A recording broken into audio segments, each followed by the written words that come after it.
कोशी उच्च बाँधका सम्बन्धमा नेपाल र भारतका अधिकारीहरूबीच दिल्लीमा भएको वार्ता निष्कर्षविहीन परियोजनाको काम अघि बढाउन भारतको आग्रह। अहिलेकै अवस्थामा बाँध अघि बढाउन नहुने नेपाली पक्षको अडान। न्यून उत्पादनसँगै विलासी वस्तुको उच्च आयातले गत वर्षको व्यापार घाटा 13 खर्ब 21 अर्ब, भारतसँग मात्रै 8 खर्बभन्दा बढी व्यापार घाटा।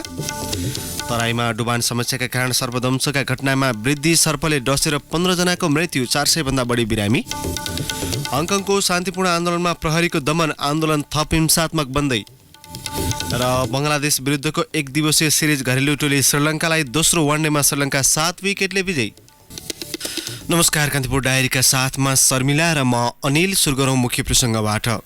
नेपाल र भारतका अधिकारीहरूबीच नयाँ दिल्लीमा बसेको कोशी उच्च बाँध सम्बन्धी बैठक आफ्नै अडानका कारण बिना निष्कर्ष टुङ्गिएको छ। नयाँ दिल्लीमा बिहिबार र शुक्रबार बसेको जलस्रोत सम्बन्धी विज्ञ समूहको संयुक्त बैठक जेटीमा सप्तकोशी बहुउद्देश्य परियोजना, त्यस अन्तर्गत कोशी उच्च बाँध र सुनकोशी कमला डाइभर्सन परियोजनाबारे छलफल भएको थियो।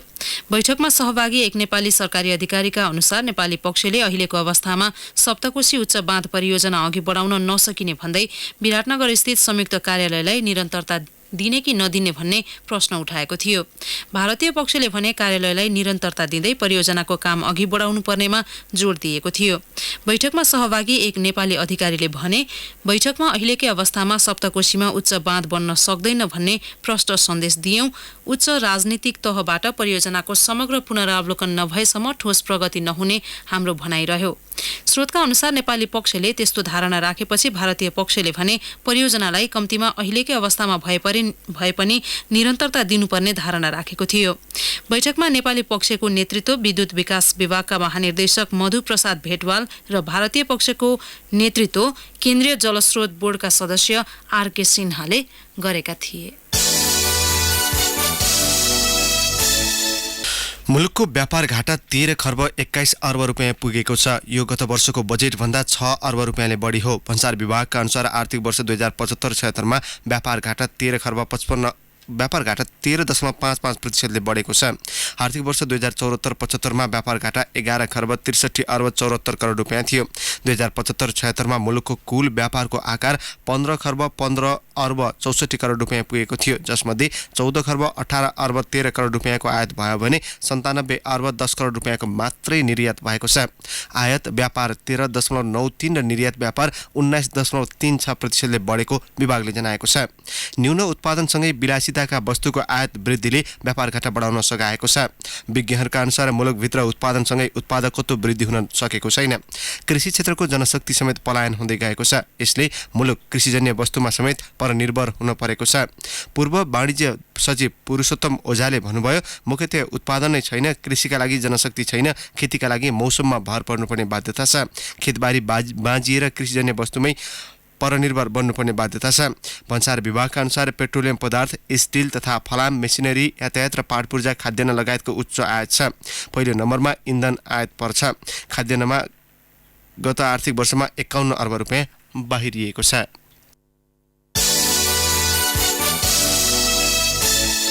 केही दिन अघिको डुबानसँगै सर्लाही, सप्तरी, रौतहट र मोरङमा सर्पले डसेर ज्यान गुमाउनेको संख्या 15 पुगेको छ। अरू थुप्रै सिकिस्त छन्। 1 महिना अघि 4 जिल्लामा 400 भन्दा बढी सर्पदंशका बिरामी अस्पताल पुगेका छन्। सर्लाहीको बरथवा 11 हिरापुरमा शनिबार मात्र एक बालिकाको सर्पले डसेर मृत्यु भयो। श्रीचन महतोकी 8 वर्षीय छोरी सृजना कुमारीको ज्यान गएको प्रहरीले जनाएको छ। उनलाई खेतमा घाँस काट्न गएका बेला सर्पले डसेको थियो। गर्मीसँगै जिल्लामा सर्पदंशका बिरामी बढिरहेको नवलपुर सर्पदंश उपचार केन्द्रले जनाएको छ। दैनिक दर्जनभन्दा बढी बिरामी आइरहेको केन्द्रका व्यवस्थापक बोधराज काफ्लेले बताउनुभयो। राष्ट्रिय सभाले तराई क्षेत्रलाई डुबानबाट जोगाउन र वर्षायामको पानीको प्रवाह सहज गराउन हुलाकी सडकको डिजाइन परिवर्तन गर्न सुझाएको छ। बाढी प्रभावित पूर्वी तराईका 9 जिल्लाका हुलाकी राजमार्गको स्थलगत अनुगमनबाट सभाले सो सुझाव दिएको हो। राष्ट्रिय सभाका अध्यक्ष गणेश प्रसाद तिमल सिन्हाले हिजोको राष्ट्रिय सभा बैठकमा बाढी प्रभावित जिल्लाको अध्ययन निष्कर्ष सहितको प्रतिवेदन सभामा पेश गर्नुभएको हो। संसदीय अध्ययनमा हुलाकी सडकको हालको डिजाइनका कारण पानीको बहाव सहज नभएको निष्कर्षसहित डिजाइन परिवर्तनका लागि सरकारको ध्यानकर्षण गराइएको छ। पूर्व पश्चिम राजमार्गदेखि दक्षिण तथा नेपाल भारत सीमाभन्दा उत्तरमा निर्माणाधीन पूर्व पश्चिम सडक नै हुलाकी सडक हो। वर्षौंदेखि यो सडक निर्माणको काम भइरहेको छ।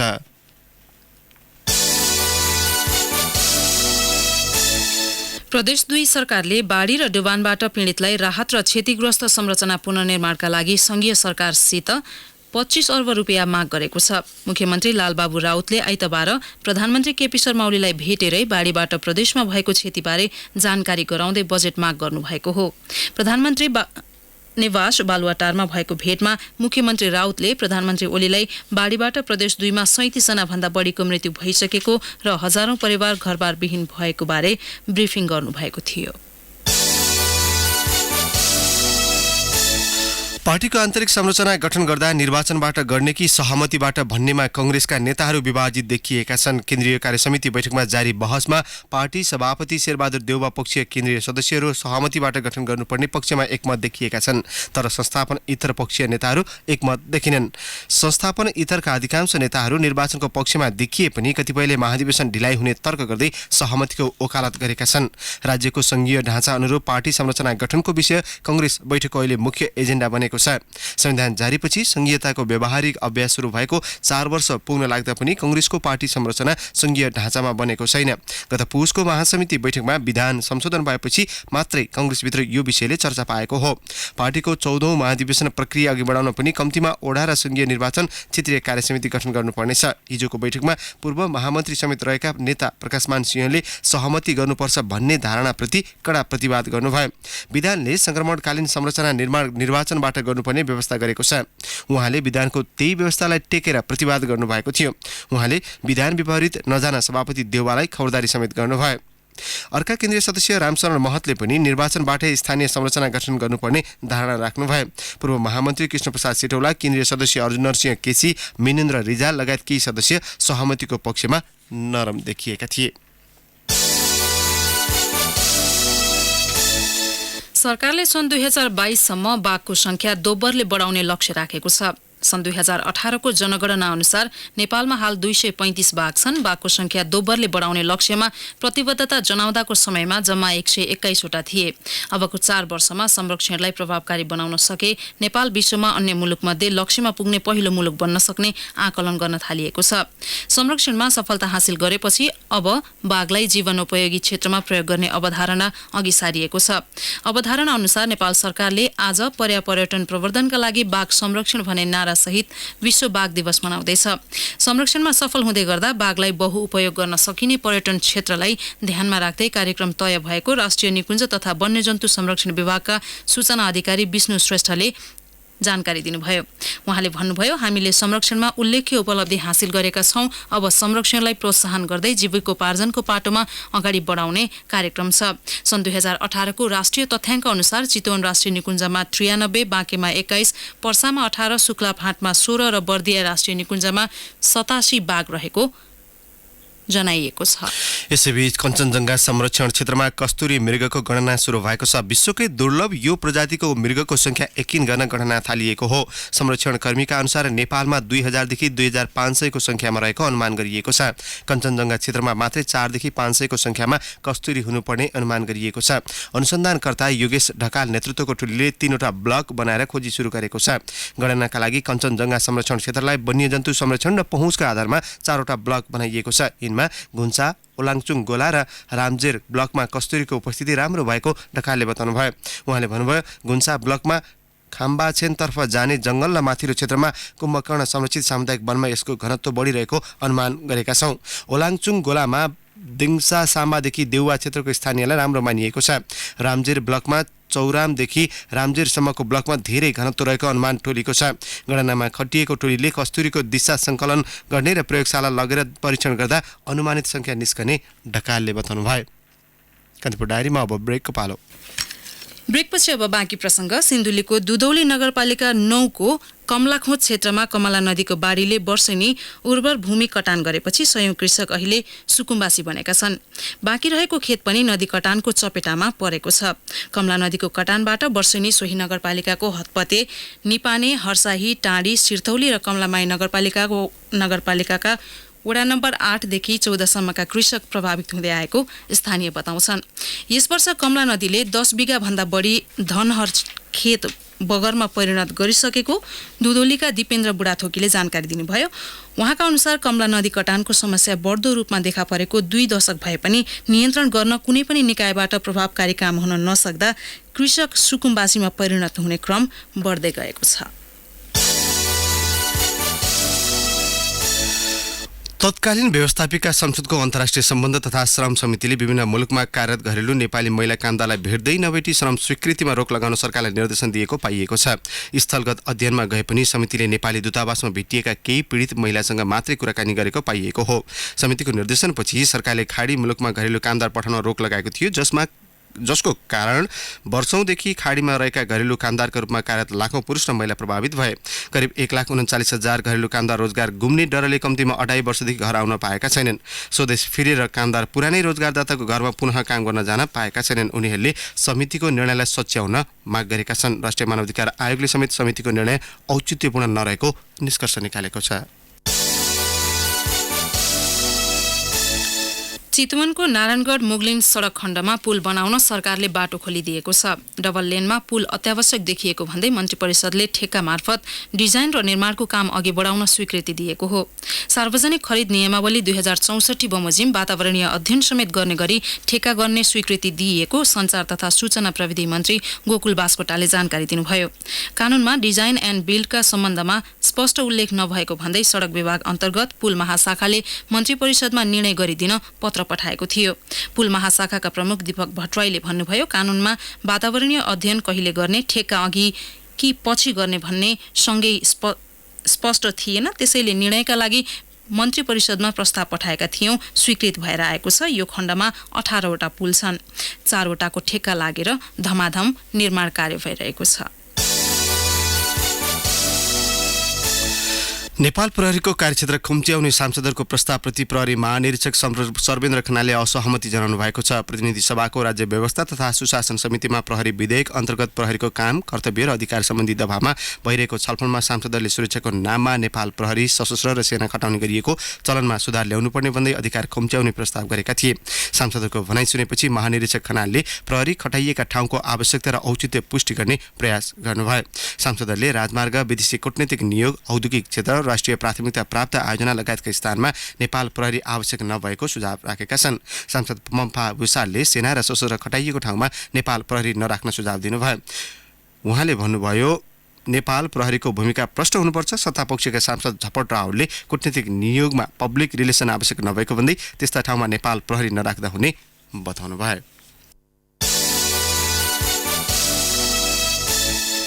दाङको घोराही स्थित राप्ती स्वास्थ्य विज्ञान प्रतिष्ठानमा एकपछि अर्को छानबिन र अनुसन्धान चलिरहेका छन्।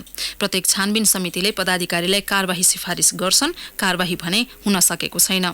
प्रतिष्ठानका पदाधिकारी बीच समन्वय छैन। उपकुलपति डाक्टर सङ्गीता भण्डारीले एकलौटी रूपमा प्रतिष्ठान चलाउन खोजेको, नियम अनुसार काम गर्न नसकेको र आर्थिक अनियमितता गरेको भन्दै शिक्षाध्यक्ष विश्वनाथ यादवले असहमति व्यक्त गर्नुभएको छ। हालै सम्पन्न सिनेटमा उहाँले असहमतिका 10 बुँदा पेश गर्नुभएको छ। उहाँले भन्नुभयो, सिनेटमा मलाई बोल्नै नदिइने षड्यन्त्र भयो, पछि असहमतिका बुँदा लिखित रूपमा पेश गरे। यही तरिकाले प्रतिष्ठान चल्दैन, बजेट बर्बाद मात्रै हुन्छ, उपयोग हुँदैन। स्वास्थ्य सेवा दिनदिनै नाजुक भइरहेको छ, तर उपकुलपतिको ध्यान सामान खरिदमा छ। ठेका प्रक्रिया सुरु नगरी ठूलो रकमको सामान खरिद गर्ने, आर्थिक अनियमितता गर्ने र प्रशासनिक भूमिका निर्वाह गर्न नसक्ने समस्या रहेको उहाँले बताउनुभयो।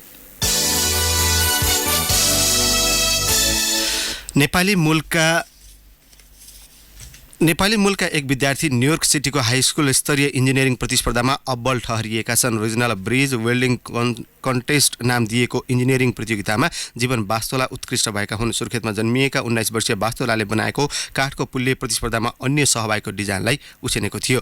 रिजनल ब्रिज वेल्डिङ कन्टेस्ट खास गरी कलेज जान तयारी गरिरहेका हाई स्कुलका विद्यार्थीबीच हुने विज्ञान संकायको प्रतियोगिता हो।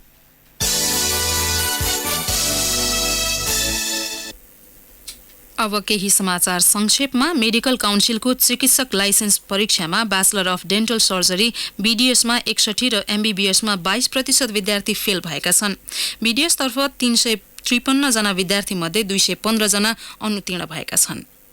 देशकै जेठो र पुरानो वीर अस्पताल 130 वर्षमा टेकेको छ। 15 शैय्याबाट सुरु भएको अस्पताल अहिले 460 बेडमा विस्तार भइसक्दा पनि बिरामीको चाप धान्न भने मुस्किल छ। हिजो 130औं वार्षिक उत्सव कार्यक्रमका बीच बोल्दै निर्देशक डाक्टर केदार प्रसाद सेन्चुरीले अस्पताल सङ्घर्ष गर्दै थप सुधारतर्फ लम्किरहेको बताउनुभयो। धारिलो हतियारले एक युवतीको हत्या गरी फरार रहेका अभियुक्तलाई घटनाको 12 वर्षपछि नेपाल प्रहरीको केन्द्रीय अनुसन्धान ब्युरोले पक्राउ गरेको छ। ललितपुरको इमाडुलमा डेरा गरी बस्ने तारा भन्ने सुनिता लामालाई 2064 मङ्सिर 27 गते चक्कु प्रहार गरेपछि फरार राजेश लामा पक्राउ परेका हुन्। र काठमाडौँ महानगरका प्रमुख विद्यासुन्दर साक्य हिजो चीन प्रस्थान गर्नुभएको छ। उहाँ लासा नगरसँग भगिनी सम्बन्ध विस्तार गर्न चीन प्रस्थान गरेको महानगरले उल्लेख गरेको छ। कान्तिपुर डायरीमा पुनः ब्रेकको पालो। ब्रेकपछि अब आर्थिक प्रसङ्ग। स्मार्ट टेलिकमले नेपाल दूरसञ्चार प्राधिकरणलाई स्पष्टीकरण पेश गर्दै तत्काल 30 करोड बक्यौता रकम बुझाउने प्रतिबद्धता जनाएको छ। बाँकी भने 3 महिनाभित्र बुझाइसक्ने कम्पनीले पठाएको पत्रमा उल्लेख छ।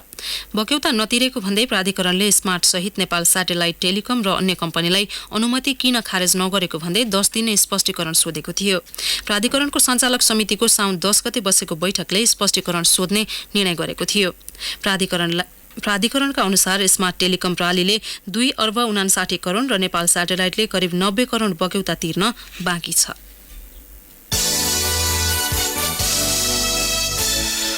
अब अन्तर्राष्ट्रिय प्रसङ्ग। हङकङमा लोकतन्त्र समर्थकले गरेको प्रदर्शनमा प्रहरीले दमन गरेको भन्दै आन्दोलन थप चर्किएको छ। हिजो दोस्रो दिन प्रदर्शनकारीले चीन सरकारको कार्यालय लक्षित प्रदर्शन गरिरहेका बेला प्रदर्शनकारीमाथि अश्रु ग्यास र रबरका गोली वर्षाएपछि आन्दोलनले थप चर्को रूप लिएको बीबीसीले जनाएको छ। प्रहरीले प्रहार गरेको रबरको गोली र अश्रु ग्यासका कारण सयौं घाइते भएका छन्। हङकङ द्वीपको साइन वेन र वे क्षेत्रमा हजारौं प्रदर्शनकारी प्रदर्शनमा उत्रिएका थिए। सरकार विरोधी आन्दोलनको 8औं साता जारी रहँदा विश्वकै शान्त सहर हङकङमा स्वतन्त्रता पक्षधरहरू सरकारबाटै असुरक्षित महसुस गरेको भन्दै आन्दोलनमा उत्रिँदा प्रहरीको दमनले हिंसा झन बढ्दै गएको हो। पछिल्लो समय जारी विरोध प्रदर्शन, प्रहरी र नकाबधारीहरू बीचको हिंस्रक झडप आदिका कारण विश्वकै शान्त सहरका रूपले प्रख्यात सो क्षेत्र आपराधिक गिरोह बस्ने स्थानको नामले समेत चिनिन थालेको छ। अब खेल प्रसङ्ग। बङ्गलादेश विरुद्धको वान डे सिरिज घरेलु टोली श्रीलङ्काले जितेको छ। दोस्रो वान डे क्रिकेटमा गैराते 7 विकेटको शानदार जित निकाल्दै घरेलु टोलीले 1 खेल अगावै सिरिज जितेको हो। बङ्गलादेशले दिएको 239 रनको चुनौती श्रीलङ्काले 32 रन अगावै मात्र 3 विकेट गुमाएर भेटाए। उसको जितमा अविस्का फर्नान्डोले 82 र कुशल परेराले 30 रनको योगदान गरे। एङ्गेलो म्याथ्युज 52 र कुशल मेन्डिस 41 रनमा अविजित रहँदै टोलीलाई सहज जित दिलाए। कप्तान दिमुतु करुणा रत्नेले 15 रन जोडे। बङ्गलादेशका मुस्ताफिजुर रहमानले 2 तथा मेहन्दी हसनले 1 विकेट लिए। यसअघि कोलम्बोमा टस जितेर पहिले ब्याटिङ गरेको बङ्गलादेशले निर्धारित ओभरमा 8 विकेट गुमाएर 238 रनको सामान्य योगफल तयार पारेको थियो। मुस्फिकर रहिमले अभिजित 98 रन बनाएको बङ्गलादेशका लागि मेहन्दी हसनले 42 रन बनाए। अन्यले गतिलो ब्याटिङ गर्न सकेनन्। श्रीलङ्काका नुवान प्रदीप, इस्ट्रु उडाना र अकिला धनाञ्जयले समान 2 विकेट लिए। दुई राष्ट्रबीचको तेस्रो तथा अन्तिम वान डे क्रिकेट बुधबार हुनेछ। यसअघि प्रसारित समाचारमा 32 बल अगावै हुनुपर्नेमा अन्यथा भएकाले सच्याइएको छ। अब मौसम। काठमाडौँ उपत्यकासहित मुलुकभरको मौसम सामान्यतया बदली हुने जल तथा मौसम पूर्वानुमान महाशाखाले जनाएको छ। केही स्थानमा वर्षा हुन सक्ने महाशाखाको अनुमान छ। केही बेरगी 21.2 डिग्री सेल्सियस मापन गरिएको काठमाडौँ उपत्यकाको अधिकतम तापक्रम आज 29 डिग्रीसम्म पुग्न सक्नेछ। सूर्योदय बिहान 5 बजेर 26 मिनटमा भयो भने सूर्यास्त भरे साँझ 6 बजेर 56 मिनटमा हुनेछ। हवस् त नि प्रसङ्गसहित कान्तिपुर डायरीको यो बुलेटिन अहिलेलाई यहीँ सकिन्छ। हाम्रो अर्को बुलेटिन बिहान 8 बजे डेभलपमेन्ट एन्ड इकोनोमिक्स डायरी हुनेछ। तबसम्मका लागि कान्तिपुर डायरीबाट साथी शर्मिला र म अनिल बिदा माग्छौँ। नमस्कार। सूचना र मनोरञ्जनको सम्वाहक रेडियो राष्ट्रको रेडियो कान्तिपुर।